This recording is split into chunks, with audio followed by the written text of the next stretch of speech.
Hello, everyone. My name is John Mumman with the Interstate Stream Commission as a water planner. Today, the Interstate Stream Commission is doing an in-depth webinar on the leap ahead analysis presented by Dr. Craig Allen on ecological dynamics. Next slide, please. I'm not sure how to make it move, John, in this mode. Oh, there we go. Sorry.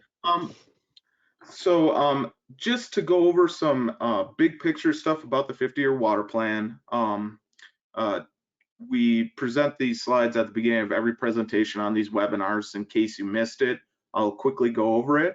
Again, the big picture of the 50-year water plan is the goal was to build a science foundation. That is what our climate change leap ahead analysis is, looking towards 2070. The goal is to engage climate and water scientists that have decades of research background and published papers on the subject to produce a science foundation for the 50-year water plan.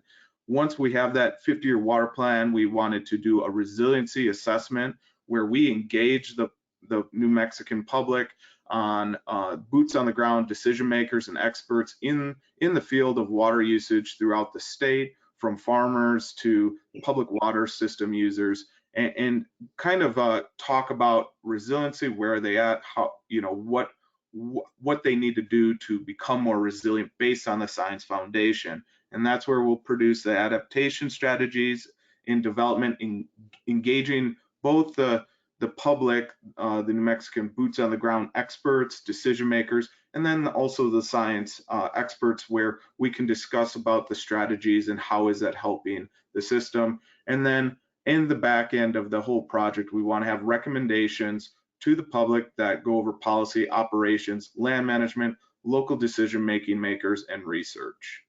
Next slide.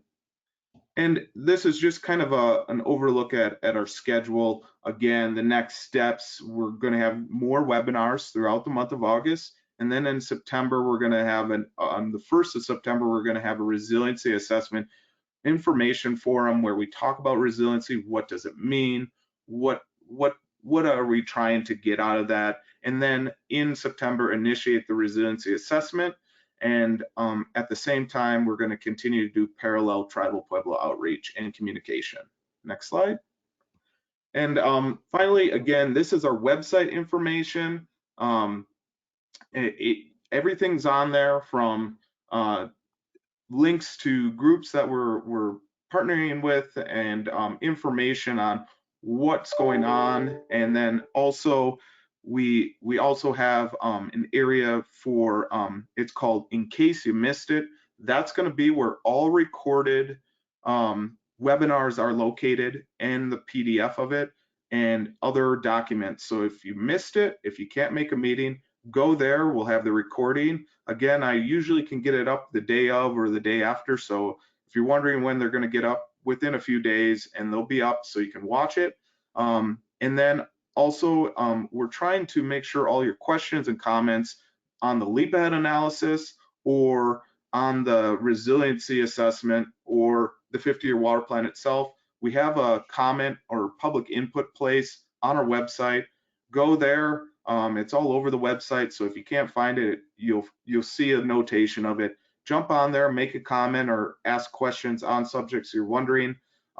If you, let's say, are not on the email list that's been emailing, blasting people about the meetings and webinars, feel free to shoot the water planning email, an email, and we can get you added to that list. Again, questions and comments, if we don't get to your question today because we run out of time, feel free to jump on the website at the end and shoot your question to the smart comment section we have, and that way we can answer that. I want to introduce Dr. Craig Allen, and this is his show and his presentation, and I'm excited. So Dr. Craig Allen, you can take the show. Away we go. And Craig, please. Yeah. So thanks, John. Thanks for the introduction, and a little more boilerplate. These There's a 7-slide intro set that all of the participants in this climate assessment I've been showing. So those of you who are regulars, I haven't seen any of them, but I'll just spin through these quickly. But this just describes this this assessment that I wrote a chapter for, and I'm going to present on today. But it's this foundation for the New Mexico 50-year water plan. Why do we need it? Because our climate is indeed warming, as is the whole planet. Precip, the temperature has been climbing steadily the last 50 years, but precip is not showing clear trends. There's so much annual and decadal scale variability in the Southwest US that it's hard to sort long-term trend out from it in just a couple decades. So I think the jury is still out on that. But what is clear is that it's been warming and is going to continue to warm. At least as long as we keep increasing greenhouse gases in the atmosphere the way we have been. So the projections really where we're headed, and it's going quicker than some people expected, but it's actually the models have gotten the temperature part pretty right on the last several decades. Climate change is affecting New Mexico's water resources in multiple ways, and indeed this whole assessment of the science, it's a synthesis. It's not new research. We're just synthesizing existing best scientific understanding over what we expect for the next 50 years in terms of affecting water resources in New Mexico. And you can see there's this long list of things. Other speakers have spoken about some of them. I will be focusing on vegetation and then a bit on how that links to changes in water resources. But yeah, there's this long litany of things that most water resource people are increasingly aware of. This is the team that was assembled by, Nelia is not on there, but Nelia Dunbar, who's leading the effort as the state geologist, and then Dave Gutzler and Fred Phillips have been sort of, I guess, her main lieutenants on this thing. I'm one of this diverse group of scientists working on it. And the ground rules of the study, as it states here, to assess and synthesize the recent scientific literature on climate, hydrology, and related things and impacts of these changes, tying it back to hydrology. And so of those bullet points down there, this one, ecological dynamics, is the one I'm going to be addressing. The process is really, John actually pretty much sort of went over it here, but we've been working on this for a few months. I was brought in on, I don't know, sometime in March, I think. Basically, we have our draft of the report is undergoing peer review right now. We're starting to get the review comments back. By the end of this month, we're going to push that back to the ISC, our revisions responding to the peer reviews. And so the draft report will be ready. Well, I'm hearing September 1, but yeah, the same as the end of August. That'll be the public comment period, and then we'll make final revisions in response to all the comments. And without further ado, I'm going to go into just an overview of what I addressed in my chapter of this, which was chapter 4, titled Climate Change, Ecosystem Responses, and Water Resources in New Mexico. So it's basically about how is climate change affecting ecosystems, particularly vegetation, and then sort of downstream, literally, what does that do for water resources? By way of introduction, it's this is really what this chapter is about here. Most of this presentation is going to be lots of pictures, a few graphs, but in a few places there's text. And so it's kind of a waste, but this prompts me to make sure I'm going to get it right. But basically, ongoing climate change, which is a mix of both natural climate variability, which is substantial here in this part of the world relative to precip on all time scales, and directional anthropogenic climate change, which is increasingly a strong signal, particularly with regard to temperature, climate change is a major driver of, recently we've been documenting a lot of change in vegetation in New Mexico. These changes in vegetation then affect a whole variety of ecosystem processes and interact with things like geomorphology and hydrology in our landscapes. And you've heard presentations, or at least there have been other presentations on these topics, and they're included in the report by others. And thus, these climate-induced changes in vegetation I'm going to talk about do have consequences for the water resources in New Mexico that affect all of us. Ecohydrology, which I won't talk about a lot, but there is a scientific field that literally is that intersection, the interface between the intersection between ecosystems and the hydrology. There are these feedback processes. And thus, the overall point of my chapter and this talk is to review the effects of climate change on vegetation in New Mexico, and with some linkages to ecohydrology as context for the statewide assessment of water resource issues. And that's context for the development of this 50-year water plan for the state. So into it here. So how has it been affecting vegetation, and how does it affect vegetation, and what do we expect in the next 50 years of anticipated climate change affecting vegetation in New Mexico? So this little rainbow graphic here is showing the primary limiting factor that affects the primary production, the ability of vegetation to grow.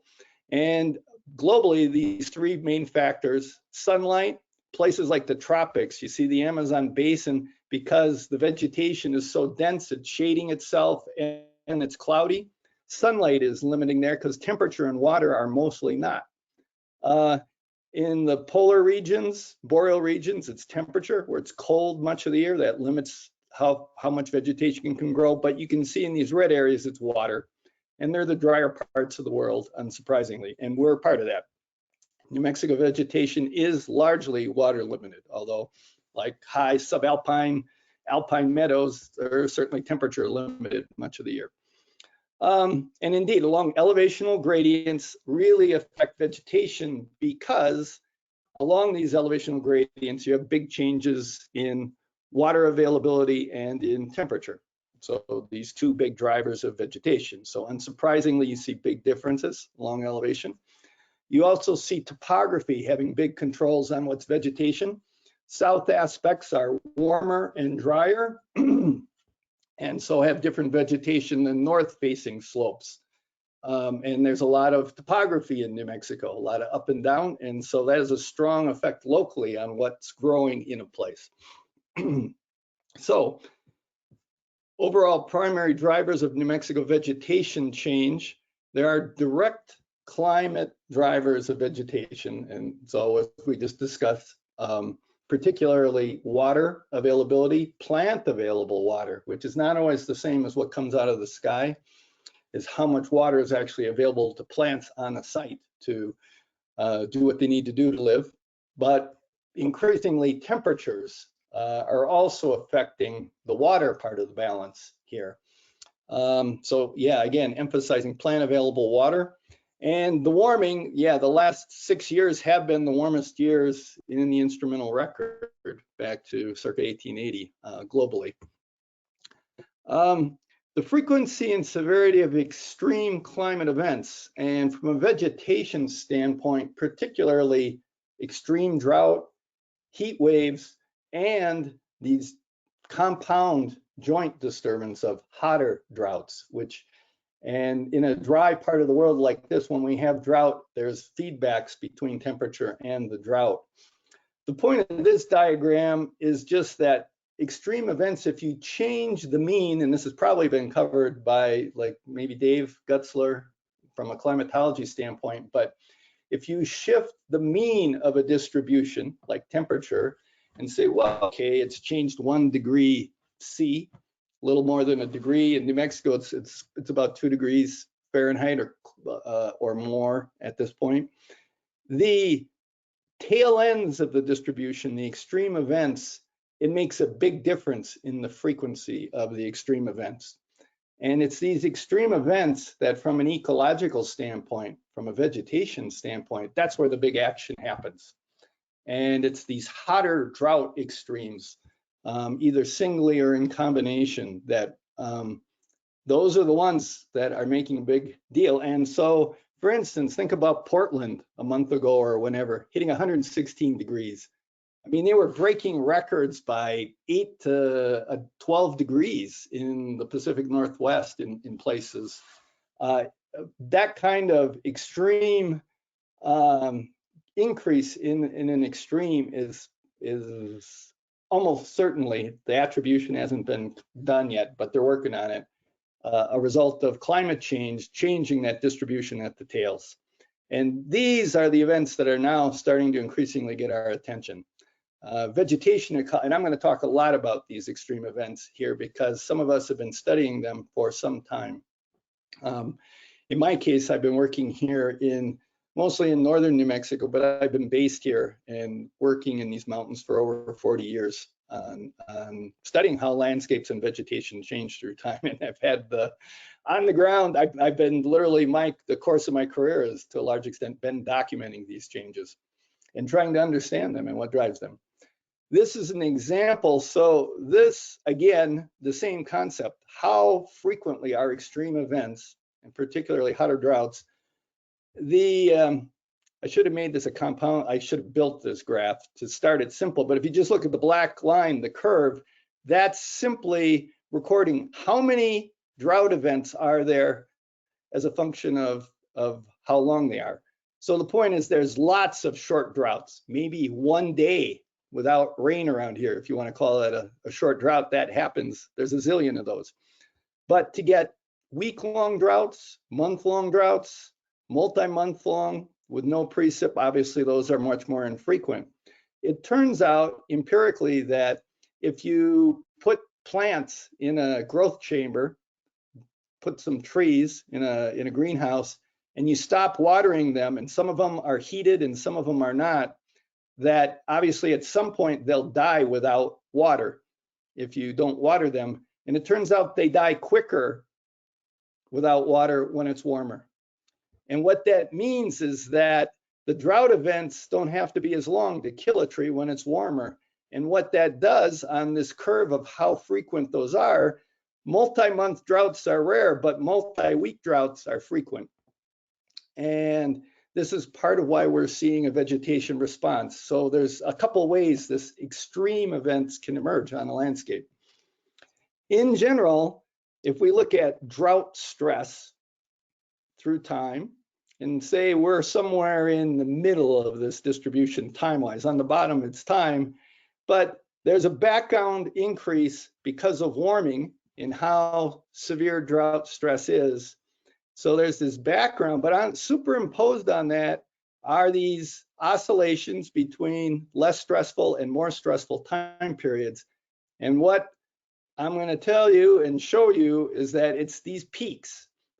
Which could be natural oscillations, although there is a sense, as we've just discussed, that warming is making the extremes more extreme as well. And there's other dynamic reasons for that, including in terms of precip, which I won't talk about today, why that is, but I'm sure Dave did. But these peaks of low and high stress are where the big action happens ecologically, environmentally, and those have impacts on landscapes and affect water resources. Other big drivers of vegetation change is the physiological response, which is one of the things that I've been forced to learn a lot about in the last 20 years of under drought and heat stress. How do plants respond? And what they do is they give up the least valuable tissues first. So you can think of this as kind of a visual graph of more severe drought as you go from left to right, right? So the orange is the really severe and the left is less severe, the yellow. And what plants give up first are the least valuable tissues, leaves, if you're a tree. They want to hold on to that woody tissues that took years, they invested in it. They want to keep it for decades or more, hundreds of years. So they give up leaves first and then branches, and then they'll completely die back. And this, when you're looking at patterns on the landscape of what's going on, you can see as the amount of leaf area on a hill slope goes down, on an individual tree or in a whole forest stand, it's an indication of increasing forest stress. When I started studying forests here in the 80s and through the early 90s, forests it was a good time to be a tree, and they had lots of leaf area, but that leaf area has gone way down, and as many of you have surely noticed, a lot of trees have died as well. They've been this spectrum, you can see this spectrum of plant response playing out. Then you get a whole series of disturbance processes related to climate. So those were, the previous ones were direct climate drivers of vegetation change. Indirectly, climate affects insect and disease dynamics. Things like insects that are cold-blooded, we call them, right? But their metabolisms crank up. Their life cycles speed up when it's warmer. So things like bark beetles, instead of taking 1 or 2 years to have a generation, they might get multiple generations in a single growing season now because it's warmer. The seasons are longer and warmer. Fire, I'll talk at that in length in a bit, but climate really is altering fire dynamics. It has effects on, ties into things, invasive plants, which are kind of a human introduction in the system, but changing climate provides different opportunities for different invasive plants. And then interactions among disturbance processes. And this matters. This spaghetti diagram is one I put together some years ago for Southwest, looking at the interactions between 3 disturbance processes on the left, die-off, fire, and erosion across spatial scales from fine scale at individual trees and then up to landscape scales. But the point of this is that these ecological processes, something like fire, are operating interactively with other disturbance processes, and they're doing so across spatial scales. And the practical effect of this is that it's very hard to model these disturbance processes in a model of how does vegetation grow and develop through time. And then if you change climate, at the top of this, if you change the climate inputs, you're affecting these disturbance processes, but the disturbance processes are affecting each other, and they're doing so across spatial scales. And the spaghetti diagram is we know these arrows are all out there and exist, but we cannot quantitatively, even in a small area, parameterize, a modeler would say, put numbers to all of that complexity at this point. But this is going on out there on the landscapes. Landscapes are responding this way to changes in climate. So we know, and we can see, it's directly apparent that climate is a fundamental driver of vegetation patterns, processes, and change. But so how do we then determine how ongoing and projected climate changes are likely to alter future vegetation? A couple ways. One, and one of the more satisfying and strongest ways is through direct observation of changes in vegetation and changes of climate by monitoring these things, by conducting long-term research. There are a couple of long-term research landscapes in New Mexico. The Jornada Experimental Range in the south associated with NMSU and the USDA Agricultural Research Service. The Savietta LTER on the Savietta National Wildlife Refuge, south of or near Socorro. And then the HAMAs informally, and I've been involved in basically more accidentally without long-term funding, we've put together something like that in this mountain range in the north, working a long-term partnership. I worked for USGS for decades and the Park Service based out of Bandelier. All of those little dots you see there, most of those are vegetation monitoring plots or transects of one sort or another that we've established over the last 40 or so years. If you look at the larger landscape where Bandelier is just this little piece in the southeast corner centered on the Vice Caldera, The Vice Caldera in the last 20 years has developed a similarly large network. These are essentially all vegetation monitoring plots in the Jemez as of about 4 years ago. And some of these things go back again into the 80s, actually the earliest ones into the 70s. And from these, we directly can measure, see, photograph what the vegetation has been and how it changes. And of course, we're monitoring precipitate climate up there. There's weather stations, met stations. For examples of things we learned, 30 years ago, we established 3 kilometers of centimeter resolution vegetation transects on the ground in pinyon juniper woodlands in Bandelier. It's 3 million centimeters. We don't monitor them all every year, not even close, but there are a few we do every year. And but we can tell you that in the big tree mortality dieback year of 2002, 2/3 of the ground cover, the dominant grass cover, blue grama in these woodlands died. Nothing to do with bark beetles, just drought and heat stress. So the amount of bare soil in that system went up markedly. And these are the kind of things that it's just direct kind of brute force, if you will, observation, but super important. We measure, and the plant demography, if you think about human demography of a population of any biological organism, it's like births and deaths. Well, so we're measuring and growth, I guess. And so we measure the growth of trees, we measure the mortality of trees, and we also try to get the establishment. And all of these, birth, death, and growth, all of these are very sensitive to climate. And so by monitoring these demographic processes like a ponderosa pine seedling establishment after a fire, or in some cases it's not by seeds. This is 2 weeks after the Las Conchas fire went through this dome area, so-called dome area in the headwaters of Bandelier on Forest Service land. You'll see the same 2 snags. This is 2 years later. It's Gamble oak and New Mexico locust, 2 resprouting clonal shrubs that have filled in the space here and are continuing to dominate this site, one of the common responses to high severity fire in this part of the world.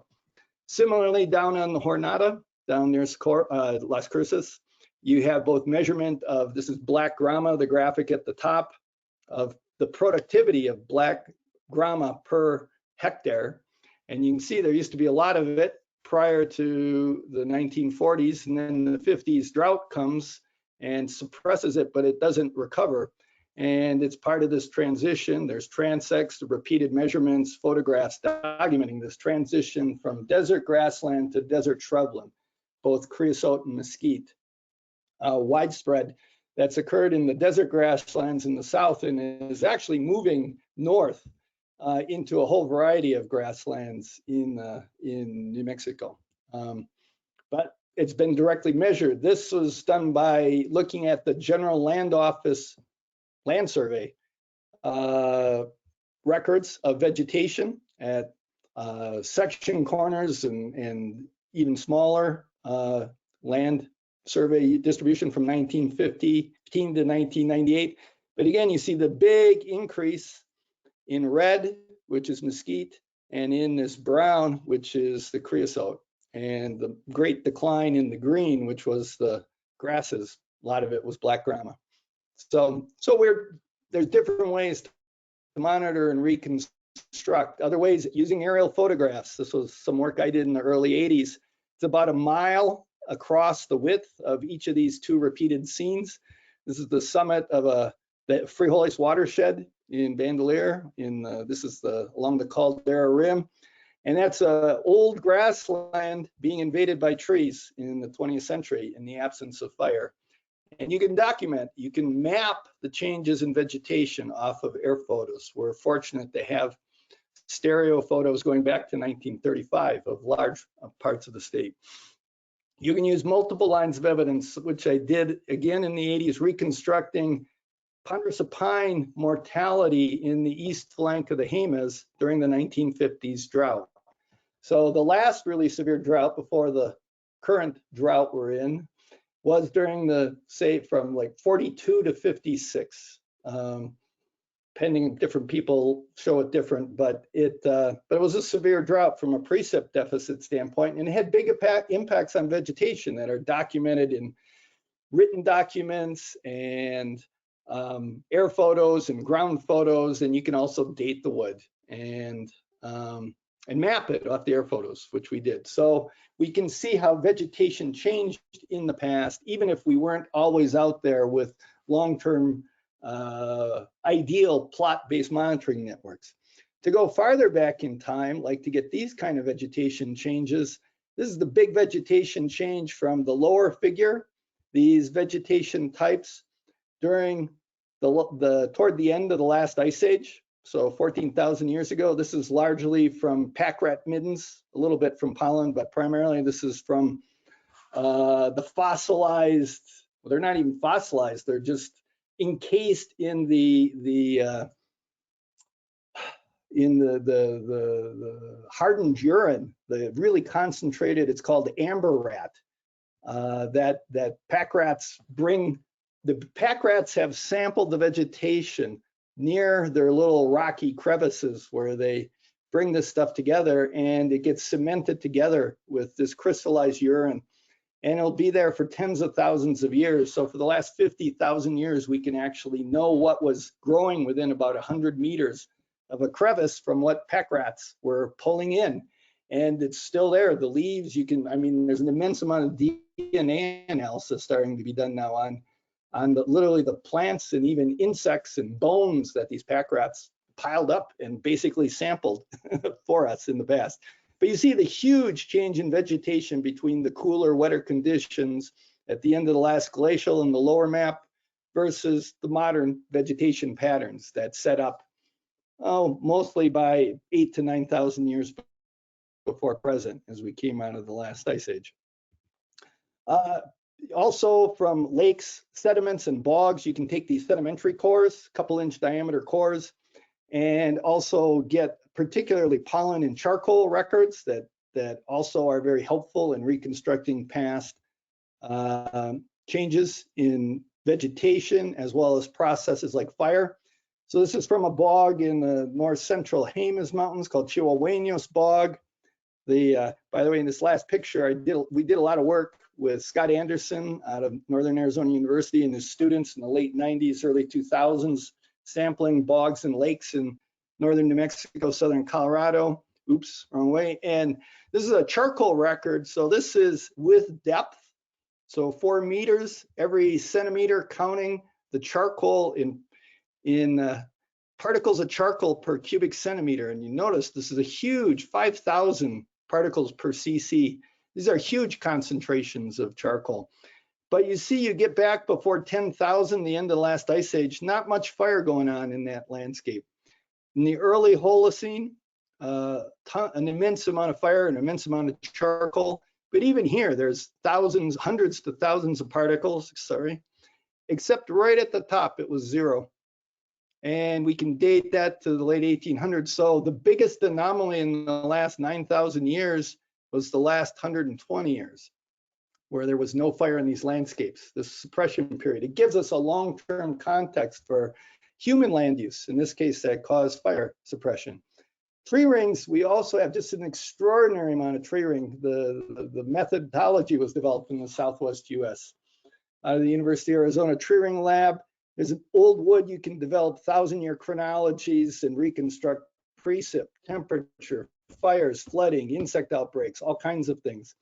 With tree rings, we're fortunate to have, this was a long-term colleagues of mine, Tom Swetnam on the right, who directed the tree ring lab, and Ellis Margolis, who now runs the New Mexico Landscapes USGS field station here in the north that I worked with until recently retiring. Doing an immense amount of work, but particularly with fire. We'll talk just a little bit about fire here and what it means, because it's so climate sensitive and has such big impacts on vegetation. The Jemez Mountains are by now, Ellis, we were working on it since the 80s, but Ellis has finished gridding the Jemez and is working on writing this up. The different colors, each of these sites out there's places where it's now over 1,600 trees in the Jemez, many thousands of dated fire scars to the year. Indeed, most of those scars are dated to the season by the intra-annual ring position of the scar within the wood. And what you see, that's the footprint of the biggest modern fire in the Jemez, the 2011 Las Conchas, 156,000 acres. And right now, Ellis is in the process of, this is 1801, that's the same field of view, that mountain range. And all of those, the different colors are the seasonality, but every colored dot there was a tree that recorded fire in 1801. And it looks like every 20 years, there was on the order of a 500,000 acre fire in the Jemez. So it's not that the footprint of modern fires is bigger. We've actually starved these landscapes of fire for a long time by deliberately, first inadvertently through livestock grazing, but then deliberately through fire suppression since 1910, formally.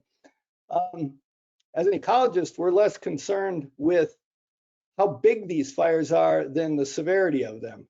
And so, yeah, there's Las Conchas for reference, and that happened a lot in terms of the footprint, but not in terms of the severity. Anyway, we've developed, the Jemez is one of the most densely, probably in the top 3 most densely mountain landscape sampled for fire history on the planet. And Ellis is putting together similar chronologies here in the north and in other mountain ranges. Tom Swetnam and his many students, who included Ellis, been doing that for decades across the region and now beyond. Actually, continentally, Ellis is leading an effort from Mexico to Canada to synthesize all these fire scar records. But one of the things they show us for the Southwest region is that there was frequent surface fire across this region that stopped in the late 1800s all across the region. And which brings us to another factor that we have to, in terms of challenges, in terms of interpreting effects of climate variability and change on vegetation, is human land use as part of the equation as well. And these land uses, with the access by railroad circa 1880 to New Mexico, to external markets, it led to huge booms in particular livestock numbers, which wasn't regulated at all early, and they literally ate the grassy fuels that carried the surface fire. This cartoon kind of shows pre-grazing, this view where the connectivity of the grass was enough to allow surface grass fires to spread and frequently burn without killing the trees. It's a very familiar and well-documented story by now. But what happened is the inadvertent suppression of fire happened because the continuity of the grass was interrupted by the continuous year-round grazing at landscape scales across the region.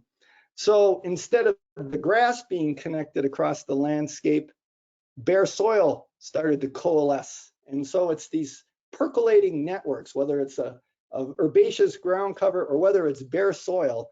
So in the drier parts of the ecosystems in New Mexico, much of New Mexico, most of New Mexico is in the zone that's very sensitive. This not only affected things like fire and basically de facto caused fire suppression. The fire patterns just collapsed in the late 1800s, several decades before active organized suppression. But the flip side of that is that the coalescence of the bare soil caused water to run off in very different ways.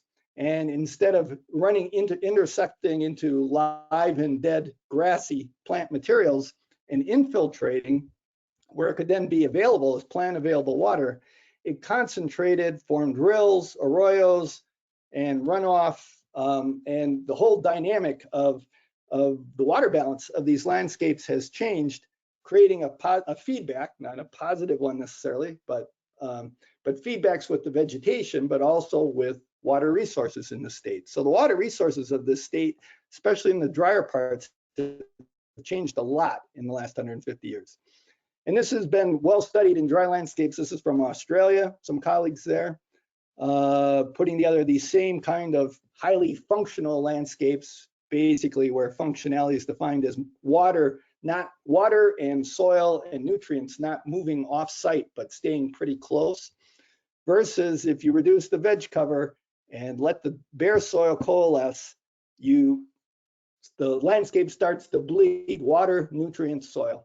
And basically that's what desertification is about, in the sense of where anything that feed back on that vegetation cover, which could be livestock grazing, but it can also be climate.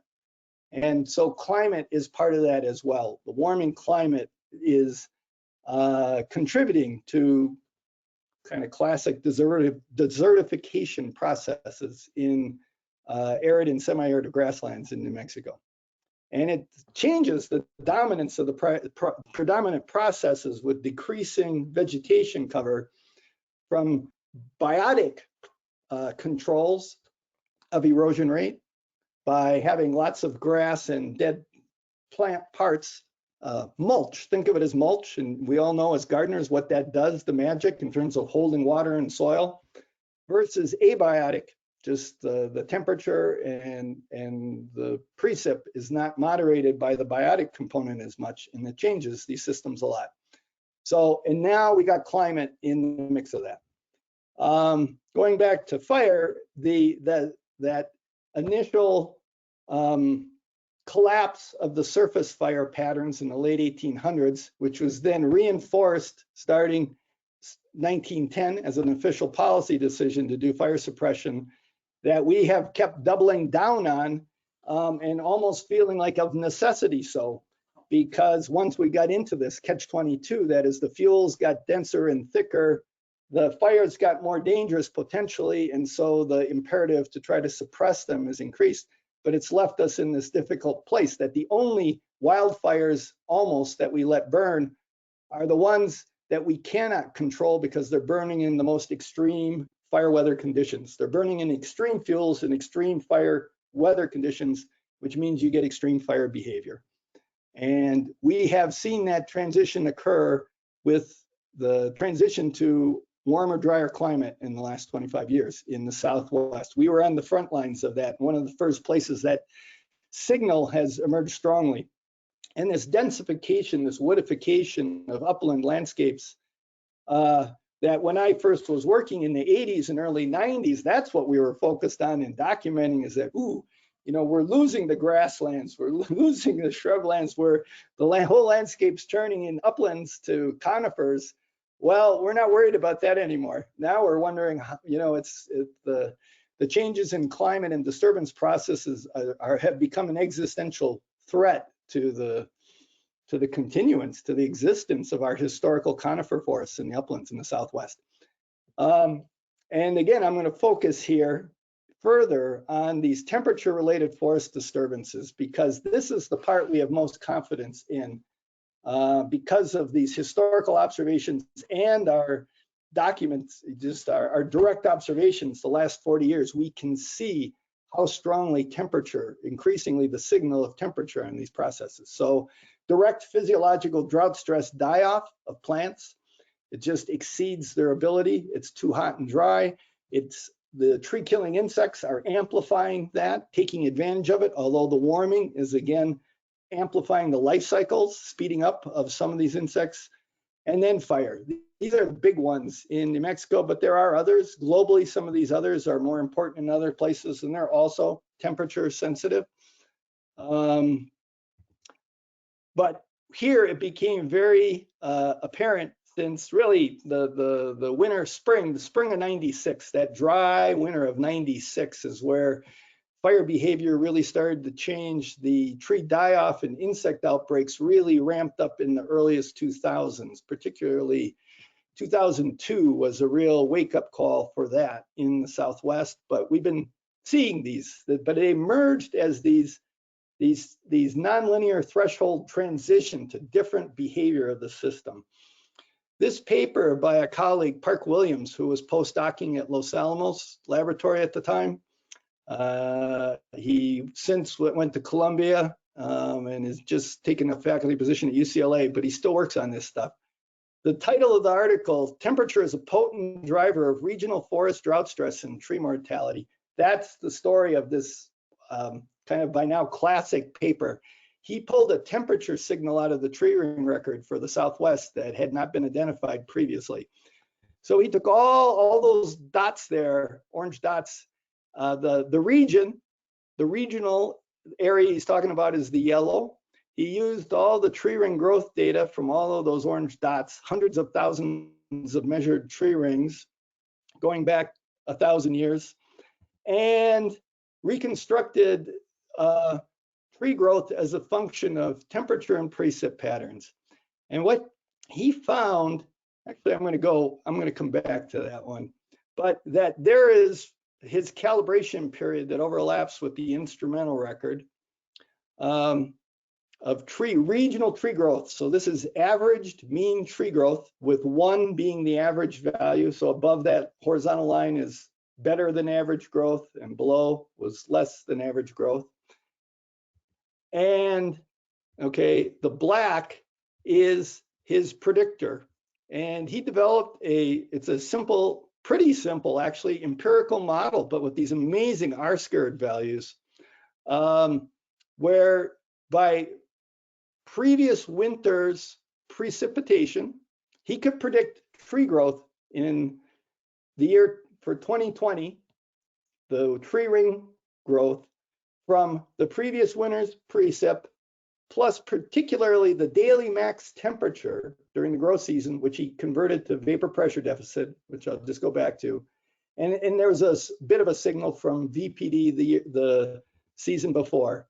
And VPD, I presume somebody's talked about it, and I'm not going to talk about it long, but this is important. We use VPD in the equation instead of daily max temperature because we think that's what the trees were responding to. But there's this nonlinear increase in this unmet demand for moisture of the atmosphere. How much water can the atmosphere hold goes up non-linearly with linear increase in daily max temp. And that has ecological consequences, but it allowed Park to then use the tree rings to reconstruct this forest drought stress back through time. And this is what you're looking at, is a 1,000-year record of forest growth and forest drought stress from tree rings across this well-sampled tree ring, well-sampled Southwest region, where the red is the mean, a 5-year running average, a smooth. The little gray lines are the individual years. And what you see, the key message here is that basically precip, historically, is highly variable at all time scales across this region and in any local place. So it's wet and it's dry and it's wet and it's dry and it's wet and it's dry. Here's a few of the big droughts. There's the 1950s. This was the late 1500s mega drought, the late 1200s that drove the ancestral Pueblans out of the Four Corners region and actually into here in north central New Mexico. Many of them moved. This minus 1.5, this forest drought stress index, FDSI, that's a bit of an arbitrary line, suggestive of what it takes to kill a tree. When you get down, we know the 50s drought killed some trees.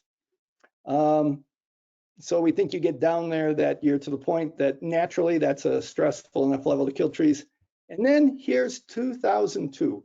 So this record goes through 2007. And there's 2002. And if you look at that, there's no year as severe as 2002. And we don't think it's because it's drier than all of these horrible years with no good years in the late 1500s. It's because it was warmer and drier. This is that effect of the temperature. This is the temperature signal Park found. And it turns out this is a global signal. This paper was seminal because this actually applies in the Amazon as well as in Arizona. And so this is 2002, the drought monitor, and you see this exceptional drought centered on the Four Corners. Well, what did that look like on the ground? And it looked like this on my home landscape in the east flank of the Jemez. Those are piñons dying at the foot of the road going up to Los Alamos on these mesas. 18 months later, after the needles drop, the green out there are the junipers, the one-seed junipers that are still left on that site. But this wasn't just in piñon or ponderosa pine, it was all up and down the elevational gradient, and it was also shrubs. And as I mentioned previously, it also killed 2/3 of the blue grama grass cover in our mesas in this part of the world. This went on regionally, and it also was associated with ramp ups in fire activity. So we have both of these disturbances starting to really build at that point.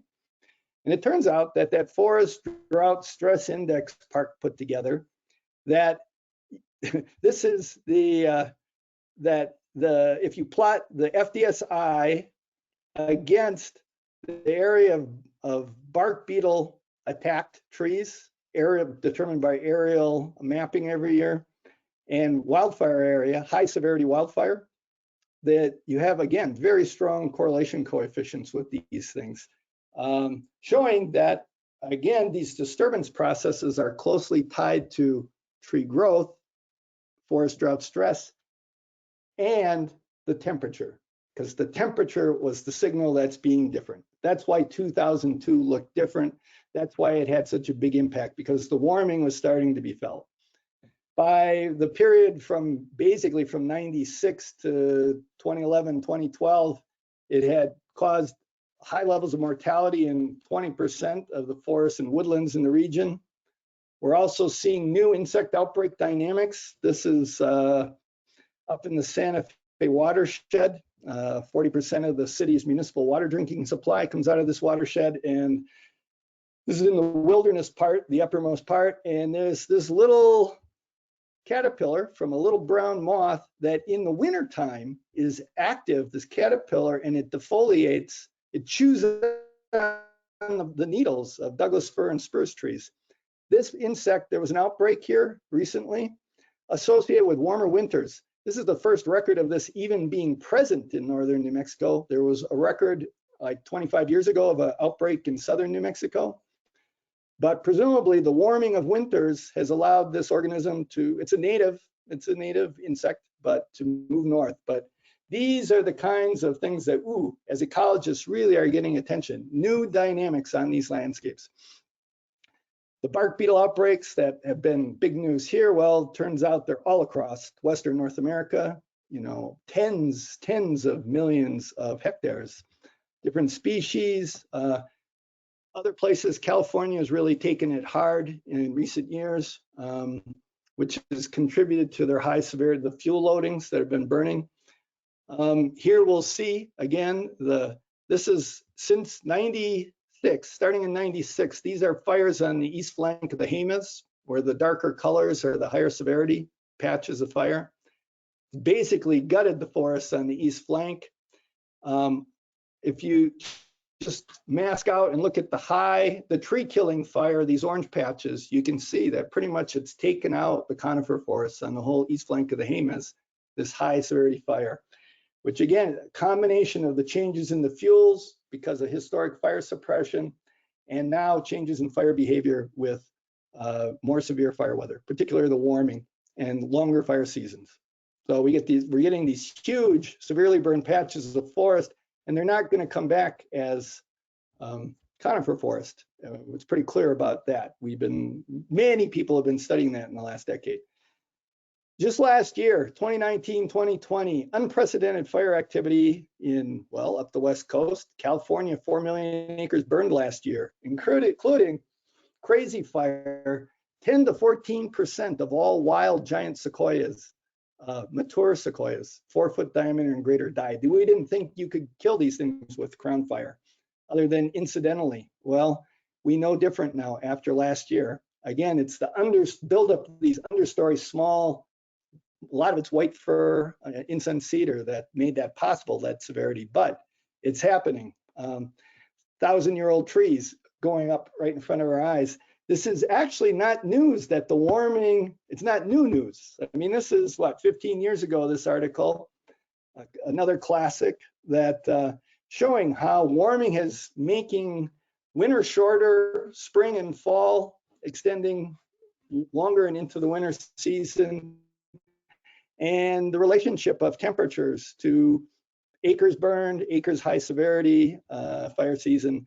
There's just more and more documentation of that all the time. It's the extreme drought and heat that enabled the record-setting fire year last season in Western US, where we had over 10 million acres burned last year. It's clearly a climate signal associated with the warming. We're seeing forests that like last fall, think we're burning in October into November, the subalpine forests in Colorado burning with these amazing 250,000 acre fires up there that it's the warming that's enabling the fuels and the fire behavior to happen at that time of year. Huge impacts on vegetation and many still to be documented effects on runoff processes, how that will be affecting water balance there at the headwaters of the Colorado and into the Rio Grande watersheds. And again, this was 2 months ago. Our situation has eased somewhat because of a decent monsoon this year, but that red looks like that's still across the West, and we're getting, it looks like a replay for places like California and Oregon of last year's unprecedented year. But it isn't just here. I would like to emphasize that part of why we're able to speak strongly of New Mexico is not only the work that we've done, many people have done here and elsewhere in Western North America, but it's all over the planet. The same signals are emerging. Unprecedented fire activity in the Amazon and the Grand Pantanal, world's biggest tropical wetland. Unprecedented fire activity in Siberian global forests last summer season. Unprecedented fire activity on the Australian continent in their black summer of 1920. And what was behind that? 2019 was Australia's hottest year and its driest year continentally. That's what's driving it. That's the signal that we're seeing, is that droughts, the dry part of it, there's always droughts happen even in the Amazon. They're not the same as a drought in Arizona, but what's different now is they're warmer, and that warming is affecting the water balance, which is affecting how plants grow, how they die, and these disturbance processes, which leads to this kind of, snarky humor about, because Australia is the world's biggest exporter of coal, okay, as part of why this bites a little bit as a cartoon, political cartoon. But how's the canary in the coal mine doing? And the little guy down there says, yeah, it's done. Yeah, well done. But we knew this actually some time ago. If you look at the data on this cartoon, that's Albuquerque Journal, Trevor. Some of you may remember 2002, right? That sort of like, this seemed like new behavior at the time, starting in 96 and these big fire years, 2000, 2002, 96. We were like, ooh, is something changing here in this region? And it turns out, yes, it emerged here early in part. It could well be this natural variability, something the oscillations in the Pacific Decadal Oscillation have predisposed us to more La Niñas in the last 20 years.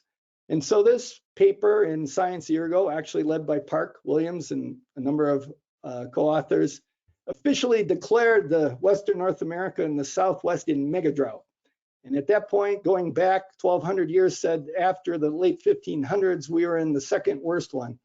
I was on the phone with Park yesterday about something else, and he said he is just finishing the analysis, waiting for August to end. But if you, that 2020 paper was through 2018, data through 2018, and it's looking at soil drought, the top 2 meters of soil, a modeled soil drought metric, and he's updating that through this season in real time. And of course, there's 2 weeks to go yet, 3 weeks, but we will now exceed the late 1500s, Western North America. This mega drought in the West actually looks worse in these tree ring developed models than any drought in the last 1,200 years now. So, and what's behind it is, as the title of this science article says, the large contribution from anthropogenic warming. The warming is what's making it different. The warming is what's making it different. They detail how different it is, how it would have been different if it wasn't warmer. It would be still a drought, a severe drought, but it wouldn't be the off the charts stuff that we're experiencing.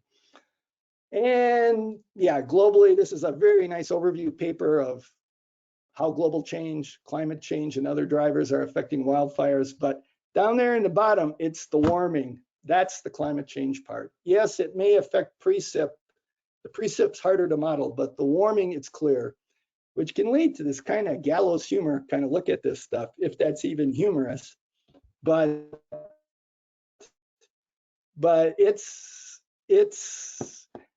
for forests, which I've spent a lot of time, so you're hearing about it, trying to understand how vulnerable are our forests here in New Mexico and beyond.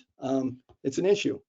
And it turns out warming is a problem. And these hotter drought tree mortality events are emerging in the last 25 years all over the planet. With many colleagues, we've been compiling these records. We've been trying to understand what underlies it. The bottom line, we see already all forest types are on the planet, from tropical wet forests to dry forests, are showing during dry periods, when there's natural variability, the hotter drought is causing trees to die, but we can't predict it realistically. The models were not able to model this. I referred to that a little bit before. In a process-based model, the mortality is a complicated process, and we're not able to do it realistically yet, even at a fine local spatial scale, much less globally. Turns out it's particularly bad news for big old trees on this planet. And that seems to be true both theoretically. Darcy's law is the physics of water movement through the xylem vessels. How does tree get water from the soil up 100 meters in a redwood to the top of a tree where the leaves and the buds are? And it turns out if it's warmer and the VPD is greater, it's more difficult to get the water up to tall trees. So we see it theoretically, we see it empirically through plots. And again, the warming is the strong, clear signal of what's happening and what's coming.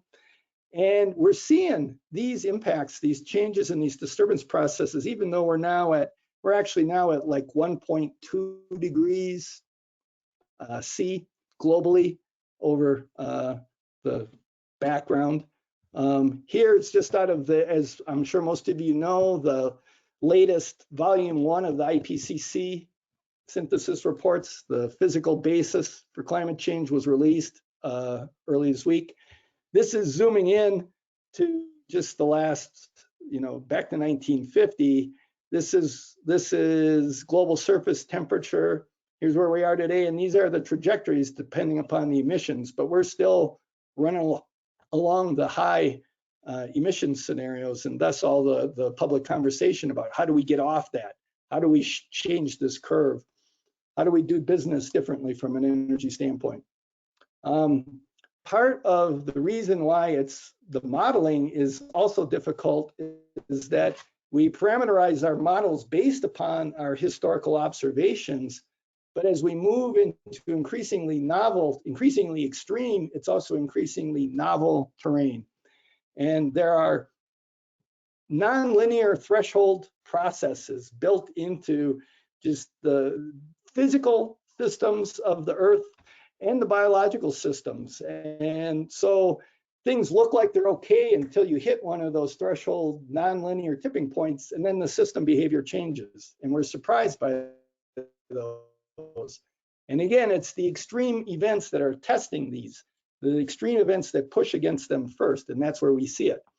And whether that's the exponential increase in large fires with warming, the dieback events, big flooding events for other kinds of reasons, but these tipping point changes in novel ecosystems are a major challenge to ecologists and to land managers. This is really scrambling, making it difficult for land managers who were used to using the past as a guide for managing toward the future. Well, actually, all of society does that, whether we're building bridges and how big should the culvert be, to how do we keep giant sequoias alive, 2,000-year-old trees, if that's our job in work. And some of us think that this is leading to an underestimation of the vulnerability of vegetation on the planet. In the case of this article, it was about tree mortality. But in general, we see the vegetation of this planet is starting to reorganize, as it must, because the underlying drivers, these climate drivers, and then associated indirectly disturbance-related drivers of vegetation are changing. And we don't actually know whether the world will become greener or browner. There's been optimistic things because of CO2 enrichment, which I might talk about briefly, but probably don't have time. But as I mentioned, tree mortality is complicated. It's interrelated with so many things, and we cannot model it yet realistically, process-wise. People are there's progress being made, but it's going to be a while, is my view. And again, the warming, why does that 2002, why did that stick out like a sore thumb? But Park, again, verbally tells me that 2011, 12, 13 are right down there with 02, probably worse. And again, they were dry, but it's getting hotter. His model is essentially an empirical model that lets you peer into the future. If you plug in the general circulation model climate outputs, which he did as part of that paper, he ran, I don't know, 4 different models and ran them hundreds of times. And this is where, when you've heard things like, oh, by mid-century, the mountain conifer forests of New Mexico might not be around anymore. Well, it's this model, right? There's 2002, that extreme year. The black is the observed FDSI, tree growth, up through, that was 02. This was interpolated through, I forget this last year. But what you see here is the model runs. This is the mean and the inner quartile of the distribution of these many hundreds of multiple climate model runs. But what you see is the mean and inner quartile by mid-century, by the 2040s, starts to exceed this tree killing threshold, and it starts to exceed that worst year, 2002. And by the second half of the century, warming, it's not precip that's driving this in the model. The projected precip doesn't change that much. It's the warming that's driving this forest drought stress to unprecedented levels that it's hard to imagine how trees could survive this. With Nate McDowell, who works still for DOE, was at Los Alamos for a decade or more. The FDSI is one of a half dozen different models that were looked at for pines and junipers in the Southwest and Western North America in this paper published in Nature Climate Change in 2016. And all of them by mid-century, 2050, 2050, you're up in very high mortality probabilities in these models.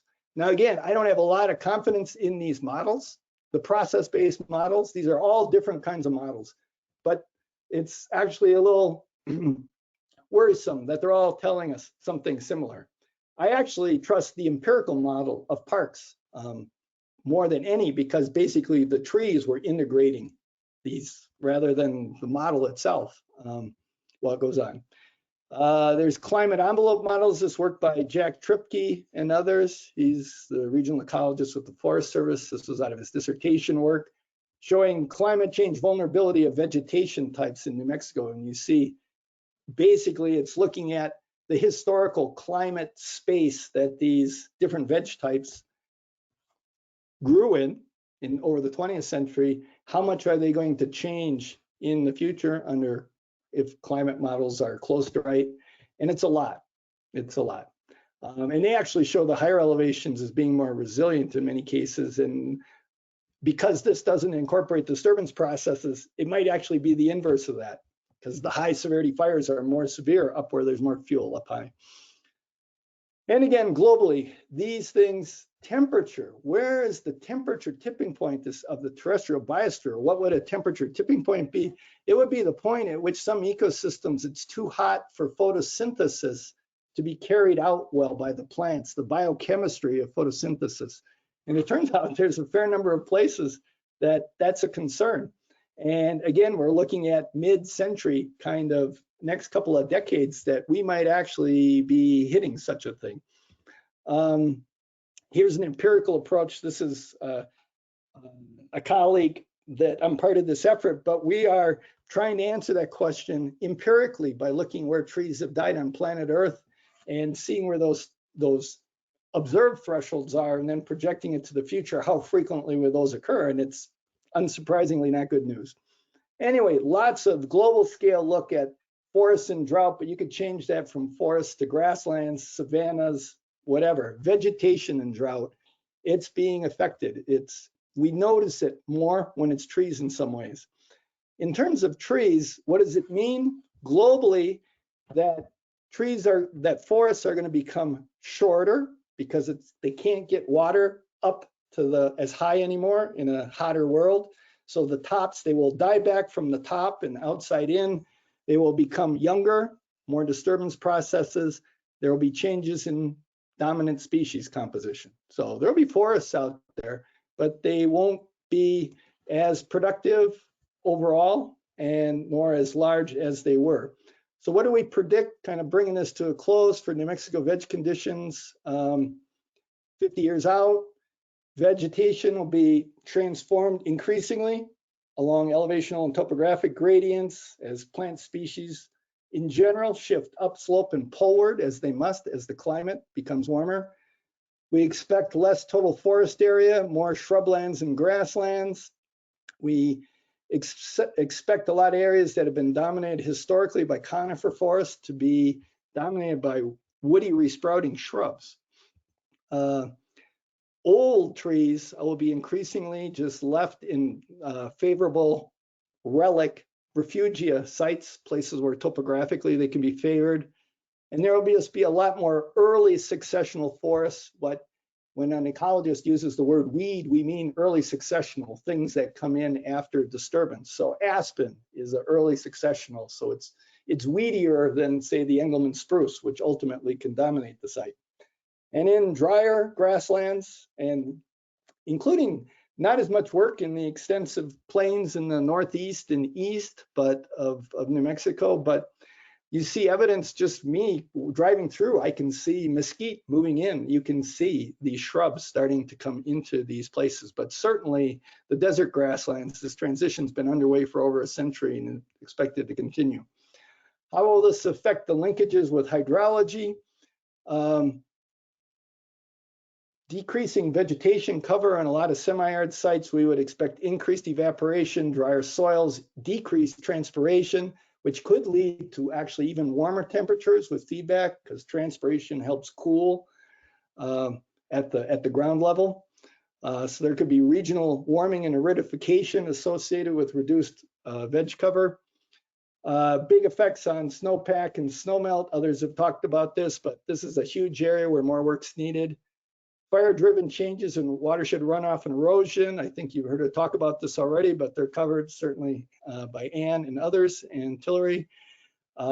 This changing connectivity of upland bare soil surfaces in these semi-arid systems where there's less herbaceous cover affects runoff, infiltration, wind and water erosion processes. Les McFadden addressed that in chapter 6, and I think a talk. And again, these feedbacks to the forest die back. There's debate about how this will change microenvironments and potential water balance, but it may affect soil moisture conditions negatively by exposing the soil surface to more sun. One thing I think it's going to do for upland vegetation in general, and particularly forests, is that society is really going to, and we've seen this, especially after Las Conchas fire, that the watershed values that these, the upland forest watersheds are the source of the vast majority of our surface water. And so we need to pay more attention to the viability of those forests and what's coming out of these. And so there's going to be a lot more attention paid to this for human reasons. And again, I think Ann and Les have covered this, but I mean, the effects on watersheds are hard to understate after these high severity fires for several years. You get 100-fold increases in peak flows with thunderstorms and debris flows and runoff and sedimentation of reservoirs, you know, order of magnitude increases in sedimentation rates. And it's until you get some sort of herbaceous, well, vegetative cover, live or dead on these sites, it takes several years. But also wind, we're going to see a lot more, and I assume Les talked about this, but wind erosion we saw it for several years, that 2011, 12, 13 window This is right in the footprint of the Las Conchas fire. For like the first 2 seasons, 11 and 12, there was a lot of soil blowing out of that footprint because it was so slow in coming back in the drier end. But we were seeing it also more regionally, kind of haboobs coming out of the Pueblo lands north of Albuquerque. Biggest uncertainties moving forward, again, these nonlinear thresholds in many biophysical processes leading to surprises, including one could wonder about whether some of, and you're reading about, you heard some of it with basically the Gulf Stream, the big conveyor belt in the Atlantic recently, big news. But the oceans and the atmospheres are fluids redistributing energy from the tropics where there's more energy received than the polar regions. And things like the jet stream, our prevailing westerly winds, all of these things, these ocean and atmospheric currents, there's, in my mind, no reason to believe they're going to stay the same and if moving forward. And super dynamic in real time, always changing, but they will definitely have feedbacks to Southwest climate we can't really foresee yet. Can't really talk about this, we need to finish, but CO2 fertilization, it's true what you hear that, CO2 is plant food and there's some benefits for plant growth to increase CO2. As the concentration of CO2 in the atmosphere goes up, the plants don't have to keep their little pores on their leaf surface called stomata. They don't have to keep them open as long to get the CO2 in that they need for photosynthesis. And those same stomata is where transpiration, the water molecules coming out, go. So they don't lose as much water they don't lose as many molecules of water per molecule of CO2 they take in. But when it's dry enough that the plants have to close the stomata to avoid desiccation, doesn't matter what the CO2 concentration of the atmosphere is, the plants start to carbon starve. They can't do photosynthesis when they can't open their stomata because of water stress.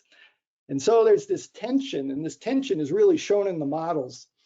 And it really depends on how you dial CO2 fertilization in the models, whether the world gets greener or browner quickly. Lots of questions about how adaptive at all kinds of things, whether genetically or morphologically, can plants be at multiple spatial scales. Again, everywhere on the planet, partly from humans, we're still moving all kinds of invasive, well, non-native things that often become invasive. But also, people will be engineering stuff soon. Some of this stuff is starting to spread in these systems. One of the uncertainties, are we due for a wetter, cooler, wetter window, a PDO window of better El Niños, or is the ocean not going to behave the same as it has in the recent past? And if we get them, will we use them well from a land management standpoint? And indeed, I would expand that beyond forest management, forest and range management. How do we manage our watersheds, our lands, our uplands? How much investment, how much are we able to put into it? How thoughtful are we doing it? But a big question is a big uncertainty is we don't know. These are novel levels of disturbance and vegetation change that are occurring in the last 20 years. And we literally don't know what's coming next on some of these sites. It's uncharted territory. This diagram is just some hypotheses that were developed for Bandelier for a proposal of PJ woodland responses to extreme wildfire and extreme die-off and combinations thereof. And we don't know. We were proposing to basically try to learn more about that. So in closing, as large portions of the world rapidly move beyond the experience we have of the historical range of variability, that's the space that plants, ecosystems have operated in for a long time, that have determined what's dominant, but it's also the space as societies that we've developed our institutions, including how we manage water in. But it's less certain in the future range of variability. We know some ways it's changing, and we're increasingly going to need to anticipate, adapt to, and begin managing for it. And we should continue to expect surprises because there's lots of societal learning and an adaptation to do moving forward. We need high quality public conversations, so I applaud the efforts here in this 50-year water management plan of the state, of the ISC, to try to have those conversations, try to assemble as good of information as we have, and as we plan moving forward. And with that, I close. So thank you. Thank you take so it away, much. John. Thank you so much for the presentation. This was amazing. Thank you for all this information. I do have a few questions for you. Here's the first one. It's, hi Craig, thanks for your presentation. This is Sarah Hutto with the Nature Conservancy. I would like to go back to the idea of desertification and how the change in vegetation has shifted how runoff and water is moving through the system. Can you talk a little more about what you think this will do to our in-stream flows? Can restoration and reshaping the eco-hydrological flows slow or mitigate some of these impacts to our aquatic and riparian ecosystems? It's a great question. And in the drier part of the state, I think it's a huge open research question. So because there are the arrows go in more than one direction there. And so I can't give a quick thumbnail response to that. And I would say a lot of that is a really important area for ongoing future work to determine whether we can really affect surface flows and water supply and in-stream flow and all the things we would like to have. We know that in forests, in the upland, higher elevation mountain forests, we know that it makes a difference, even though there's a lot of learning yet. But how we manage the forests does and will have ongoing effects on our water supply. But I think in the semi-arid systems, the historical kind of wisdom on that, or observational, was that that evapotranspiration, the ET part of the budget, was too big, that you really couldn't get much more surface runoff or recharge. But there are runoff and recharge arrows in there that are affected by land cover. But they might be overwhelmed by things like by warming and the increased VPD. So we need to know more. Thank you. Here's your next question. Do you think forest restoration efforts will help create more resilient forests? Yes, I hope so. But there's I could not stress more the urgency. We've these forests are in the process of resetting, under our noses, and it's personally, it's actually a frustration, because we could see these vulnerabilities decades ago, and I've spent much of my career working in an applied fashion. So much of my work has been trying to understand it, to be able to help and work with land managers, and we're just not moving fast enough. Things like Las Conchas fire, was right in the heart of where I'd been studying since the 80s, and it felt like a massive failure that we were unable. We'd made some efforts in those landscapes, but it wasn't enough fast enough. And so I hope so. I hope the answer to that is, I hope it makes a big difference, but we need to move quicker and at larger scale, pace and scale, as the fuel managers are talking about now. Thank you. The next question, are actions we can take to increase the resilience of our ecosystems? Are there actions we can take to increase the resiliency of our ecosystems? Apologize on that. Yes, but they're ecosystem specific. So, so I won't be more specific than that. But yeah, they're all up and down these landscape gradients of elevation, topography, soils. And some places are more inherently resilient. Places where water collects, kind of the base of north-facing slopes, you get more run on, and are some of those places that current and historical plant populations will probably survive longer on those sites. But but yeah, in general, for forests, reducing the density of trees on places, not everywhere is overgrown, but so much of our forests have been because of fire suppression. So, Thank you. Um, do vegetation changes affect groundwater and how? yeah, no, now you're beyond my eco-hydrological pay grade. So they do. I mean, in a general sense, there's examples I know from around the world. Um, they do by affecting infiltration rates. I mean, it's part of like the initial question that Sarah Herta asked, that they depend in different systems, but when you look at the flows in the water balance of a site or a watershed or landscape, how much of it is ET going back up to the air, evaporation and transpiration, how much of it runs off, how much of it infiltrates. And vegetation affects all of those things.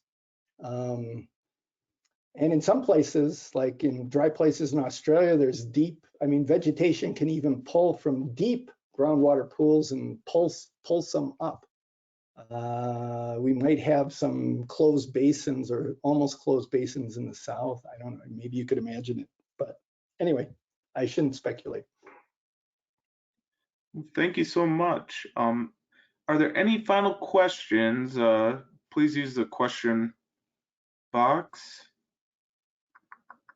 Is there any last things that you want to cover, Craig?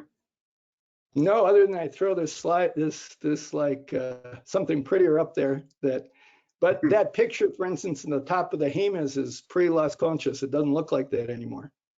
No.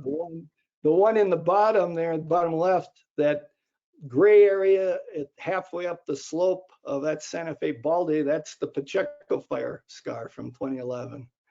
I mean, these landscapes are in the process of transitioning, and there's winners and losers from a ecological standpoint out there. We're attached to what we're used to and what we've known historically and what we're used to working with in terms of how we manage and use lands. But there'll be landscapes, there'll be vegetation, there'll be, but it's, the more that climate changes from the historical envelope, the more that these ecosystems are forced. I mean, forced is, they're just responding to one of the core drivers, which is climate, which then indirectly changes these disturbance processes. The more the climate changes from the historic norms, the more that the vegetation patterns and the associated eco-hydrological processes will change. And so the more we're going to have to learn to be able to successfully, adaptively, sustainably live in these landscapes. And but I mean, we can learn, we can adapt, we will adapt more or less successfully. So I hope it's more successfully. So anyway, Absolutely. best wishes to this water management planning process. So we have one final question that just came in, and this will be our last one. Again, if you have further questions about this presentation, the recording will be on the website and also the PDF of the presentation.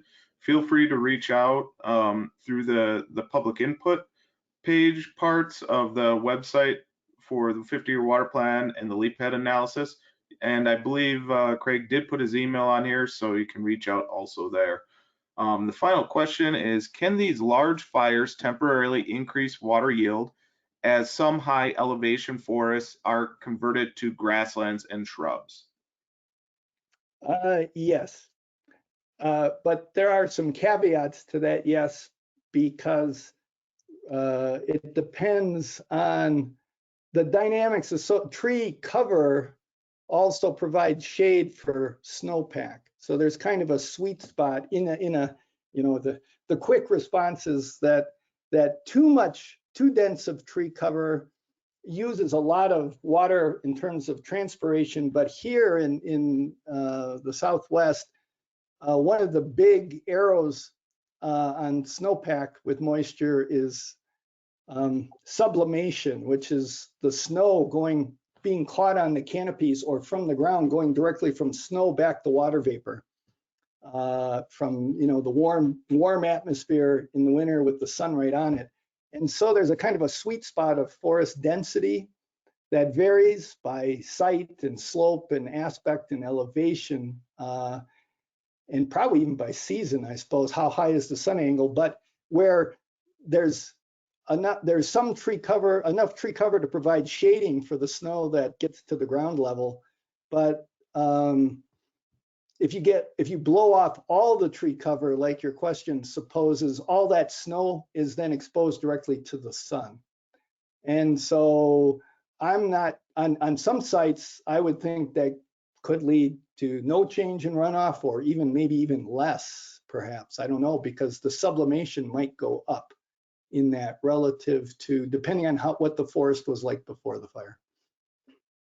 And they ask grasslands and shrubs.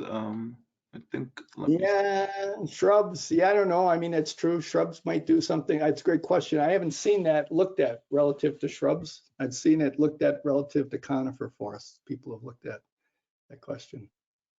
All right. Well, thank you so much. This is a great presentation, and the information was vast. I really thank you for taking your time to give this presentation and also helping out on the leap ahead analysis. Again, if anybody has further questions or comments, feel free to go to the 50-year water plan website or shoot in an email. And thanks for attending today. Our next in-depth presentation is next Tuesday at 2 p.m. And I will see you guys all there. Thank you so much for attending. Yeah. Thanks, John. Thank you.